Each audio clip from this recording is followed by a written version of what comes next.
This is Ryan Gorcey, publisher of BearTerritory.net for Fox Sports Next and Scout.com here at California Memorial Stadium with Hunter Hewitt of the San Francisco Chronicle for this week's edition of 3 and Out. And where better to start, Hunter, than the defensive backs who had 6 of the 7 interceptions on Wednesday's practice. That's your first point today. Yeah, I talked about him last week, but I have to talk about him again. This is the most crucial part to Cal's success right now is how their defensive backs play.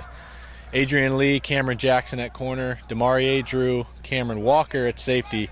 These 4 need to have the best game of the season combined to win this game, really. They're going against a very tough challenge. Sean Mannion at quarterback, Brandon Cooks at receiver. These 2 are pretty much leading the universe right now in yards and touchdowns. These are the best dynamic duo right now in college football. And Cal's going to have their hands full on the defensive side of the ball. Defensive backs need to shed blocks also and make tackles in the run game. They need to cover much better in the passing game. And they need to step up. So I'm going to be watching them all game. This is a huge matchup. And if Cal wants any chance in this game, the defensive backs must play better.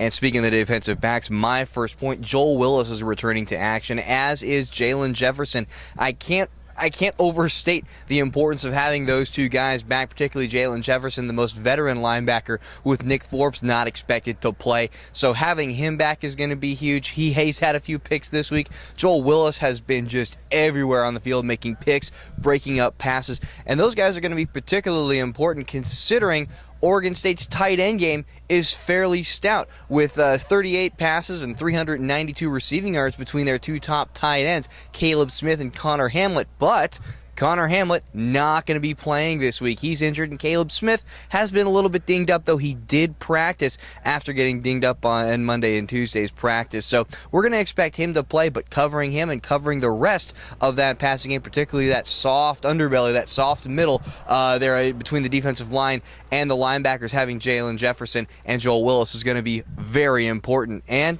Hunter, what's your next point? I'd like to watch the blocking game of Cal. Running game has been struggling all season. Everyone wants to point at the running backs, but it's really all across the board. Interior linemen blocking, the inside receivers, the outside receivers. Everyone is struggling to really make those big blocks and open up the holes for the running backs. Richard Rodgers told me it's been tough for him to adjust. He's used to having his hand in the ground and blocking defensive ends. It's a big adjustment for him blocking defensive backs and safeties and guys that are more agile. And, I would know. I played tight end. It's much easier to block when you have your hand in the ground. But in space, it's very hard. And it's been a tough transition for these receivers, too. They're not used to blocking so much. So I want to watch them. They need to step their game up. Rodgers said they've been improving. He said they're getting better, and we need to see that on Saturday, as well as the offensive line. They need to block better. They need to be more consistent so the running back can get some big gains. If Jared Goff wants the pressure taken off of him, the running game needs to improve, and Cal needs to step it up this week. And Mark Brzezinski, who's taken over for Chris Adcock at center, that's the one weakness of his game that we've seen the coaches say. He needs to block a little bit better. Chris Adcock, by the way, came out of his surgery just fine today. It's probably the best case scenario. Hopefully, as far as Cal is concerned, they'll get him back for fall camp next year, and that'll be pretty big. My next point, it kind of goes off of that blocking. Although the running backs aren't really asked to do a whole lot of blocking in this offense, they are asked to do quite a bit, and you'll see Khalfani Muhammad stick his nose in there and block guys a lot bigger than him. He's going to be starting at running back again this week. Brendan Bigelow, though, listed as the number 2 after spending last week as kind of a slot receiver. He's been shuttling back and forth between the slot and running the ball this week. So we might see a little bit of both, particularly because Daniel Lasco is out this week and perhaps next week with a shoulder injury. So even this week, we've seen Jonah Hodges make a few appearances with the first team as a running back. So they're going to be plumbing that depth. Jeffrey Koprick has proven time and time again that he's a very solid back. Maybe not quite ready to take a number 1 role, but certainly he's proven himself able to carry at least some of the load as a Division I running back. We'll see a little bit of him. The running backs, it's going to be a dicey situation, I feel, come Saturday. Hunter, what's your next point? If Cal wants to win this game, they have to win the turnover battle. Here's some stats for you. Cal has turned the ball over 18 times this season, Oregon State just 7. On the other hand, Cal has only forced 9 turnovers. The Beavers have forced 15. So those are some really lopsided numbers right there. And if Cal wants a chance in this game, they need them to be lopsided in their favor. And that means Jared Goff has to protect the ball. He can't throw those costly interceptions. That means the running backs have to hold it tight and they can't fumble. They can't let the Beavers take over possession. And lastly, that means the defense needs to force turnovers. Interceptions, fumbles, those can be huge momentum boosters for this young team. And they really need those going forward. So that's one thing I'm going to be watching this week, and I really think I'd be willing to bet whoever wins the turnover battle in this game ultimately wins in the end. All turnovers, I think, are always most indicative of who's going to win. The best predictor of that actually is passer efficiency rating. Just a little stat trivia there.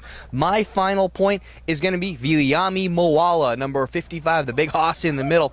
We've seen him finally this year really kind of come into his own and really become the player that a lot of folks, at least in the recruiting community, thought he was going to be. Talked to the players just kind of off the cuff, off on the sideline this week, and they said Tiny had his best game as a Bear against UCLA. Now, for a nose tackle, that doesn't necessarily show up in the stat book, but when you look at the kind of pressure, the ability to get through the line, Moala has done that. He's been very disruptive. Now, if he can take that to the next level against Oregon State, the first team Cal will be facing this season with a strictly under-center passing game, a pro-style offense, Moala might finally be able to pin his ears back and go at it and stuff some runs up the middle. The problem is Oregon State likes to do those wide receiver fly sweeps, some running back screens, some wide receiver screens, and use that kind of as a complementary running game. So if Moala can plug the middle, and if he can get through the middle of the line and make Sean Mannion a little uncomfortable, that might help at least eliminate part of Oregon State's offense. That's going to be the run game. So, for Hunter Hewitt of the San Francisco Chronicle, this is Ryan Gorcey, publisher of BearTerritory.net for Fox Sports Next and Scout.com here at California Memorial Stadium in beautiful Strawberry Canyon in Berkeley, California. Thanks for playing along. This has been 3 and Out. We'll catch you on the flip side.